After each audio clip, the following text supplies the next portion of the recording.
अस्सलाम वालेकुम। अॼु असांजी क्लास 9th बायोलॉजी जो लास्ट चैप्टर आहे एंजाइम्स। इन मां असां पहिरीं अॻु क्वेश्चन्स करे चुका आहियूं। अॼु इन जो लास्ट पोर्शन आहे। महिरबानी करे चैनल खे लाइक ऐं सब्सक्राइब करियो त जीअं असांजा ईंदड़ जेके वीडियोज़ आहिनि उहे तव्हां ताईं ज़रूरु पहुची सघनि। अचूं था असां पंहिंजे क्वेश्चन नंबर फर्स्ट जी तरफ़। असांजे क्वेश्चन नंबर फर्स्ट स्टार्ट कंदासीं। Which industry utilise enzymes to obtain cellulose? कहिड़ी इंडस्ट्री आहे एंजाइम्स खे यूटिलाइज़ करे सेल्यूलोज हासिल कंदी आहे? इन में असांजे ए आहे फूड इंडस्ट्री, बी आहे पेपर इंडस्ट्री, सी आहे ब्रूइंग इंडस्ट्री या डी आहे बायो डिटर्जेंट इंडस्ट्री।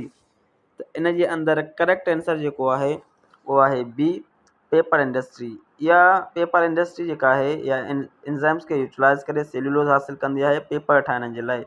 असांजा पेजिस, असांजा कापियूं या किताब वग़ैरह ठहंदा आहिनि, इहे पेपर इंडस्ट्री में ठहंदा आहिनि। नेक्स्ट क्वेश्चन आहे असांजे in the food industry enzymes are commonly used in the production of? Food इंडस्ट्रीअ में एंजाइम्स जो इस्तेमालु करे छा ठाहियो वेंदो आहे? ए असांजे आहे paper and pulp, B alcohol and spirits, C bakery products and pizza, D stain removers. इन मां असांजी करेक्ट आंसर आहे C bakery products and pizza.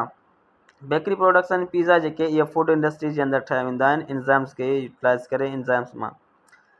Next असांजो क्वेश्चन आहे which industry uses enzymes to convert sugar into alcohol? कहिड़ी industry एठनि मां convert कंदी आहे एंजाइम्स के अल्कोहल में? इन में ए आहे बायो डिटर्जेंट, बी आहे brewing industry, C paper industry या डी टेक्सटाइल इंडस्ट्री। इन जे अंदरि असांजे करेक्ट आंसर जेको आहे, करेक्ट ऑप्शन जेको आहे उहो आहे असांजी B brewing industry. Brewing industry enzymes जो यूज़ करे शुगर खे अल्कोहल में कन्वर्ट कंदी आहे। नेक्स्ट असांजो क्वेश्चन आहे bio detergent enzymes are primarily used to? बायो डिटर्जेंट एंजाइम्स आमतौर ते छा लाइ इस्तेमालु कया वेंदा आहिनि? Increase the nutritional value of food, remove different types of stains, C speed up fermentation, D break down cellulose. So B असांजी करेक्ट आहे remove different types of stains. ये बायो डिटर्जेंट एंजाइम्स में कया वेंदा आहिनि। नेक्स्ट असांजो question आहे 5 enzymes are chemically described as being made up of? ख़ासि करे एंजाइम्स छा ठहियल हूंदा आहिनि? ए आहे carbohydrates, B lipids, C proteins, D nucleic acids. त इन जे अंदरि असांजे करेक्ट ऑप्शन सी आहे प्रोटीन्स। एंजाइम्स ख़ासि करे केमिकली जेके प्रोटीन्स जा ठहियल हूंदा आहिनि। नेक्स्ट असांजो क्वेश्चन आहे A reaction that occurs in living organisms is known as? Reaction जेको असांजे जिस्म जे अंदरि थींदो आहे, जानदार जिस्मनि जे अंदरि थींदो आहे, उनखे छा चयो वेंदो आहे? Chemical reaction, B metabolic. त असांजे करेक्ट जेको आहे उहो बी मेटाबॉलिक आहे। मेटाबॉलिक रिएक्शन्स जेके जानदारनि में थींदा आहिनि। नेक्स्ट असांजो क्वेश्चन आहे which type of metabolic reaction is considered constructive? A catabolism, B anabolism, C fermentation, D digestion. त मेटाबॉलिक रिएक्शन जेको असां चवंदा आहियूं, जंहिंखे असां कंस्ट्रक्टिव चवंदा आहियूं, उहो एनाबॉलिज्म आहे। ऑप्शन बी करेक्ट आहे। ऑप्शन बी में एनाबॉलिज्म आहे जेको असां मेटाबॉलिक रिएक्शन जो टाइप चवंदा आहियूं कंस्ट्रक्टिव। नेक्स्ट असांजो क्वेश्चन आहे catabolic reactions are characterised as being? And catabolic reaction खे कीअं कैरेक्टराइज़ कयो वियो आहे? कंस्ट्रक्टिव, न्यूट्रल, डिस्ट्रक्टिव या सिंथेटिक? त कैटाबॉलिक रिएक्शंस खे असां जेको सो डिस्ट्रक्टिव चवंदा आहियूं। ऑप्शन सी सही आहे। ऑप्शन सी में असां डिस्ट्रक्टिव करेक्ट कंदासीं, जंहिंखे असां कैटाबॉलिक रिएक्शन बि चवंदा आहियूं। नेक्स्ट असांजो क्वेश्चन 9 आहे what is the term for the minimum amount of energy required to start a chemical reaction? घटि में घटि एनर्जी जो इस्तेमालु जेको केमिकल रिएक्शन खे हलाए, उन में काइनेटिक एनर्जी आहे, पोटेंशियल एनर्जी आहे, एक्टिवेशन एनर्जी आहे या थर्मल। सो इन जे अंदरि सी ऑप्शन सही आहे एक्टिवेशन एनर्जी, जेका मिनिमम अमाउंट हूंदी आहे एनर्जी कंहिं बि रिएक्शन जे लाइ। नेक्स्ट असांजो क्वेश्चन आहे enzymes facilitate biochemical reactions by? इन जे अंदरि ऑप्शन ए आहे enzymes increasing activation energy, reducing activation energy, C decreasing the temperature of the cell, or D changing the final product। असांजे ऑप्शन इन में करेक्ट जेको आहे वो आहे B, reducing activation energy। Next question आहे असांजे the specific site on an enzymes where the substrate attaches is called. का खास मखसूस जगह जिसे सबस्ट्रेट अटैच था थिन, ये आहे attachment site, primary site, active site या रिएक्टिव साइट। त इहो इन जे अंदरि असां सी ऑप्शन जेको आहे उहो करेक्ट कंदासीं, एक्टिव साइट। एक्टिव साइट जेका हूंदी आहे उते को बि सबस्ट्रेट अची अटैच थींदो आहे। नेक्स्ट असांजा when an enzyme attached to its substrate it forms a temporary substrate called।